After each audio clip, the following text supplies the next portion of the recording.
Hi, don't you think that a college-educated person should be able to tell the differences between facts and lies, or between strong arguments and weak arguments, or between reasonable opinions and opinions simply based on prejudice? My name is Jonathan Leitonen, and I'm the Instruction and Reference Specialist here at the CU Montgomery Library. As a librarian, I am very concerned about people's ability to find reliable information and their ability to filter out all the misinformation and propaganda on the internet. If you learn to see through falsehoods and biased opinions and just focus on the facts, you'll be in a much better position to protect yourself and your family and to make better decisions that will keep you from wasting your time and money. This video will cover concepts and skills related to evaluating information on the internet, and later I'll dig deeper into the differences among facts, opinions, and well-supported arguments. And then I'll conclude with some tips about how to monitor the impact of propaganda on your thinking and how to keep yourself from getting sucked down into it. Let's start with the topic of misinformation and disinformation, which security experts have identified as a global threat to all humanity.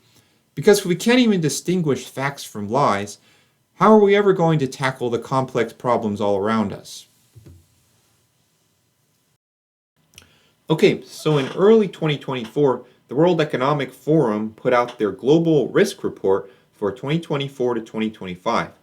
The World Economic Forum conducted a survey in 2023 of 1,490 experts across academia, business, government, and other organizations from across the world.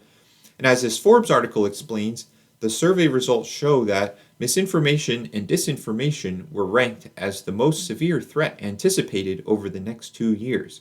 Specifically, the report details the potential for bad actors around the world to exacerbate political and social divides. So, as a researcher and a citizen of this world, you have to know your enemy. So let me give you some definitions. So, misinformation is false information that looks real and is usually spread by accident. But disinformation is false information purposely spread to hurt certain people while helping others gain power to further their agenda. And then research literacy is what we teach here at the library. That's the ability to find useful information and tell the difference between good quality and poor quality sources. Research literacy in our world is actually part of our collective self-defense against harmful information. It's both good for you personally to protect yourself, but it's also good for society if we all could have a more critical approach to the information that we're getting. So here's a recent example. Remember in fall 2024 when all that hurricane disinformation came out? And what's interesting, in my September webinar, before these hurricanes even formed, I talked about how national security experts have been warning that whenever the US has some kind of disaster going on, certain foreign governments, such as the governments of Russia, Iran, and China, as well as other bad actors, actually target Americans with disinformation in order to hurt us and divide our society. And this is going on all over the world, that bad actors are trying to divide people, take advantage of disasters, because people are more emotionally worked up during those times. And only a couple weeks after my September webinar, we saw exactly what I was talking about. After Hurricane Milton and Hurricane Helene, there were some false claims going around on social media saying that the US federal government was denying disaster relief funds to Americans, and that made people really angry. And some people made threats against the government and against meteorologists, and this whole kind of thing can be really disruptive to relief efforts. And if you think about it, that's exactly what the enemies of America want.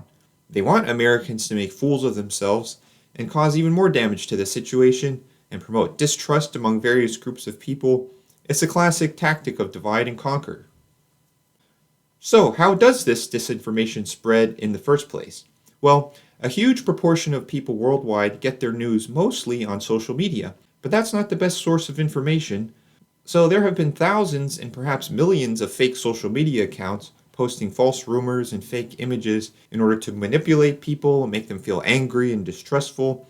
And many of these accounts are created by governments and by organizations supported by those governments that want democracy and civil society to fail in the United States.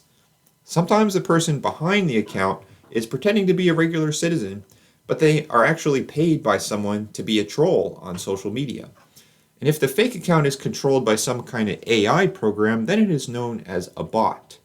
So these fake accounts try to create division related to controversial topics. So they'll take something that people already disagree on, but then these trolls and bots will put all these fake posts supporting sometimes even both sides of a debate just to make people angry. And they can target any country, it doesn't have to be the United States. They ultimately want to make people angry at each other rather than working together to solve the problems and engage in civil discourse. Or maybe they just want people to promote a certain viewpoint. So when we think about cybersecurity threats, it does take a lot of expertise and effort for a bad actor to actually hack into our software infrastructure. But with social media, it is extremely easy to hack into our brains. A lot of people can just get hired by a government or some organization to spread false information, and it doesn't even take that much technical training, especially with the help of AI and Google Translate. So ultimately, I would say research skills are your best defense against misinformation and disinformation. So every kind of strange story you hear out there, you want to check it. Okay, this is called the TRAAP test for judging sources. So T stands for timeliness. So whatever source it is, whether you're doing your academic homework or just scrolling on social media, you want to check it. When did that source come out? Is it recent or is it old? And then you want to check for reliability. That's the R. So reliability has to do with whether the source is based on accurate data and if it's based on sources. So if that source gives its own works cited or references or has links to other sources, that makes it more reliable because hopefully those sources are reliable too. And then you can check the credibility of those sources to see where the information came from. Authority is the A, and that has to do with who actually wrote it or produced it. Are they an expert in the field? You can often Google people and try to figure out who the author is and check if they're a professor somewhere or if they're an expert at a company, for example. The next A is for audience, and that has to do with the original intended reader, viewer, or listener for that source. Sometimes a source is meant to be an advertisement, and they're just trying to get people to buy a product. You don't want to use that for your research or even for your daily life, because if someone's trying to sell a product, then they have a biased perspective. But on the other hand, if they're aimed at scholars, they know that scholars are very critical.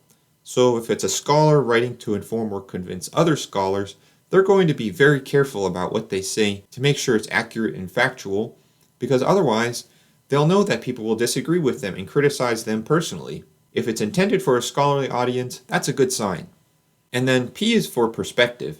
Obviously, you want sources that are not strongly biased in one direction or the other, because if they're biased and favoring only one side, they're going to leave out so many important facts that would support the other side. Alright, so strategy 2 is to check multiple sources. For whatever topic you're looking at, or even if you're trying to do your own fact checking, it's really good to check 3 or more media sources that are rated as highly factual and having a balanced bias. And to get a broader picture, it can even help to look at sources that you know are biased, as long as you're comparing an equal number of sources from each side of the political spectrum. So there are different kinds of websites that actually rate media sources. So here's some examples of highly rated sources on the Ad Fontes Interactive Media Bias chart. But note that none of them has a perfect score. But these are the ones that I often look at, and from experience I can tell what biases they do have. But really, these are some of the best sources you can find out there, and you don't even want to rely on just one. So the BBC, Wall Street Journal, CNBC, the Associated Press, Reuters, and others that you can find on this interactive media bias chart, they are highly factual, but still none of them is perfect. They're all rated imperfect because no human is perfect.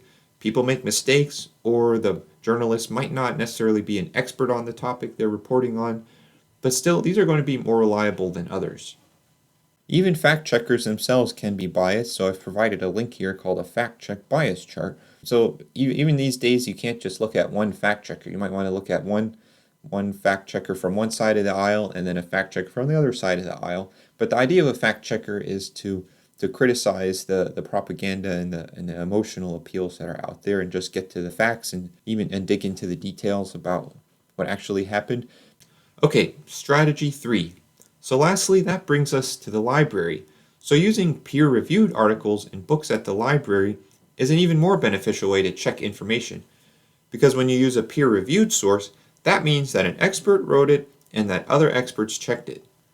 So peer-reviewed implies that a professor reviewed it, and actually not just one, but many professors, because in any academic journal, they have to send it out to several professors for review so that it could be corrected and revised by the author then. And that's actually something that a lot of professors all over the world are constantly spending their time on writing their own articles and books and sending them out, getting them reviewed, and then reviewing each other's work, and then revising their work to make it even more accurate and more reliable.